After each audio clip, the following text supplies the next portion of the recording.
Telugu truth tiles కి స్వాగతం. ఒక ఇంట్లోకి వెళ్ళగానే ఏదో వింతగా ఉంది, ఇక్కడ నెగటివ్ ఎనర్జీ ఉంది. అలాగే కొంతమంది దగ్గరకు వెళ్ళగానే వాళ్ళ దగ్గర ఎంత పాజిటివ్ వైబ్స్ ఉన్నాయో అంటాం. కానీ అవి నిజంగానే ఉన్నాయా లేదా మన మెదడు మనల్ని మోసం చేస్తుందా? ఈరోజు సైన్స్, సైకాలజీ, స్పిరిచువాలిటీ 3 కోణాల్లో ఈ రహస్యాన్ని తెలుసుకుందాం. వేల సంవత్సరాలుగా భారతదేశంలో ప్రాణశక్తి, చైనాలో చి, జపాన్లో కి, యోగలో ప్రాణ అనే భావనలు ఉన్నాయి. ఈ శక్తి సరిగ్గా ప్రవహిస్తే ఆరోగ్యం, ఆదిపోతే సమస్యలు వస్తాయని నమ్ముతారు. వాస్తు, ఫెంగ్ షూయ్, రుద్రాక్ష, క్రిస్టల్స్ అన్నీ ఈ భావనల మీదే ఆధారపడ్డాయి.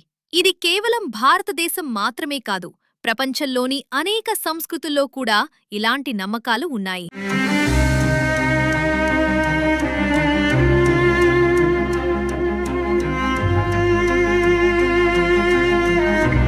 ఇప్పటివరకు వివిధ సంస్కృతులు పాజిటివ్ ఎనర్జీ గురించి ఏమి నమ్ముతున్నాయో చూశాం. కానీ అసలు శాస్త్రం ఏమంటోంది? మన శరీరం నుంచి నిజంగానే ఏదైనా పాజిటివ్ ఎనర్జీ లేదా నెగటివ్ ఎనర్జీ బయటకు వస్తుందా? ఈ ప్రశ్నకు సమాధానం తెలుసుకోవాలంటే ముందు ఎనర్జీ అనే పదానికి సైన్స్లో అర్థమేమిటో తెలుసుకోవాలి. ఫిజిక్స్ ప్రకారం ఎనర్జీ అంటే పని చేయగల సామర్థ్యం.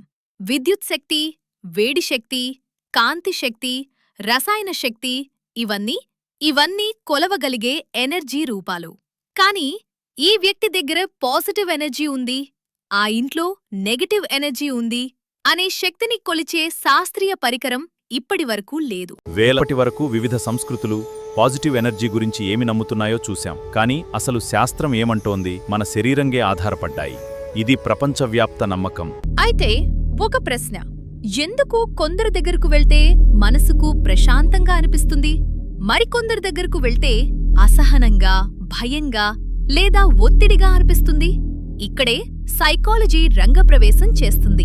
మన మెదడు ప్రతి సెకనుకి వేలాది సడి సంకేతాలను గమనిస్తుంది. ఎదుటివారి ముఖంలో చిరునవ్వు ఉందా? వారి గొంతు ప్రశాంతంగా ఉందా? శరీర భాష ఎలా ఉంది? వారు మనతో ఎలా మాట్లాడుతున్నారు? వారి చుట్టూ ఉన్న వాతావరణం ఎలా ఉంది? ఈ సంకేతాలన్నింటినీ మన మెదడు కొన్ని మిల్లీ సెకన్లలో విశ్లేషిస్తుంది. ఆ తరువాతే ఈ వ్యక్తి దగ్గర ఉండటం బాగుంది లేదా ఇక్కడ్నుంచి వెళ్ళిపోవాలి అనే భావన కలుగుతుంది. దీనినే చాలామంది పాజిటివ్ వైబ్స్ లేదా నెగటివ్ వైబ్స్ అని పిలుస్తారు. మన మెదడులో మిర్రర్ న్యూరోన్స్ అనే ప్రత్యేకమైన నాడీకణాలు ఉంటాయని పరిశోధనలు సూచిస్తున్నాయి. ఎదుటివారు నవ్వితే మనకు నవ్వాలని అనిపించటం, ఎవరో ఏడిస్తే మన కళ్ళలో కూడా నీళ్లు రావడం, ఎవరో ఆందోళనగా ఉంటే మనకు టెన్షన్ పెరగటం, ఇవన్నీ ఈ సామాజిక భావోద్వేగ ప్రతిస్పందనలతో సంబంధం ఉంచు. దీనినే శాస్త్రవేత్తలు ఇమోషనల్ కంటేజియన్ అంటే భావోద్వేగాలు ఒకరి నుంచి మరొకరికి వ్యాపించటం అని పిలుస్తారు. కాబట్టి కొన్నిసార్లు మనం పాజిటివ్ ఎనర్జీ అని చెప్పేది అసలు ఒక అద్భుతమైన సైకలాజికల్ ఎఫెక్ట్ కావచ్చు. అంటే సైన్స్ ఏమంటోంది? మన శరీరంలో విద్యుత్ కార్యకలాపాలు ఉన్నాయి, అది నిజం. మన భావోద్వేగాలు ఇతరుల మనసుపై ప్రభావం చూపుతాయి, అదీ నిజం.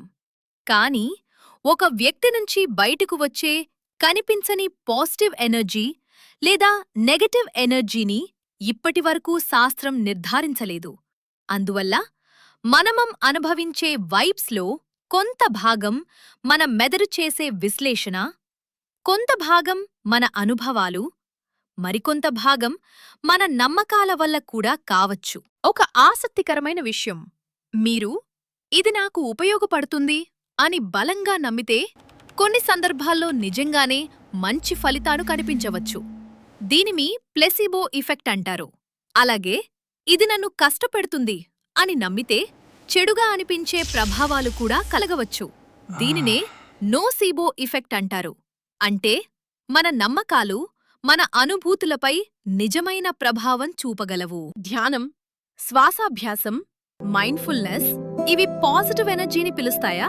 దానికి శాస్త్రం స్పష్టమైన సమాధానం ఇవ్వలేదు. కానీ ఒత్తిడిని తగ్గించడం, ఏకాగ్రత పెరగడం, భావోద్వేగ నియంత్రణ మెరుగుపడడం వంటి ప్రయోజనాలకు మంచి ఆధారాలు ఉన్నాయి. అయితే పాజిటివ్ ఎనర్జీ, నెగటివ్ ఎనర్జీ నిజంగా ఉన్నాయా?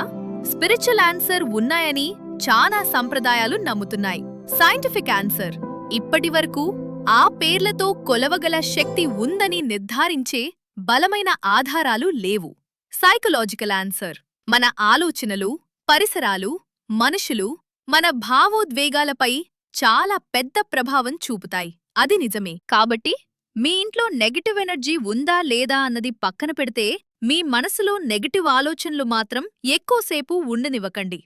ఎందుకంటే శాస్త్రం కూడా చెబుతోంది, మన ఆలోచనలు, మన భావోద్వేగాలు, మన చుట్టూ ఉన్న వాతావరణం మన జీవితాన్ని ప్రభావితం చేస్తాయి. ఇలాంటి నిజాలను, కథల కంటే ఆసక్తికరమైన సత్యాలను తెలుసుకోవాలంటే ట్రూత్ టేల్స్ను ఇప్పుడే సబ్స్క్రైబ్ చేయండి. నిజం ఎప్పుడూ కథల కంటే ఆసక్తికరంగా ఉంటుంది.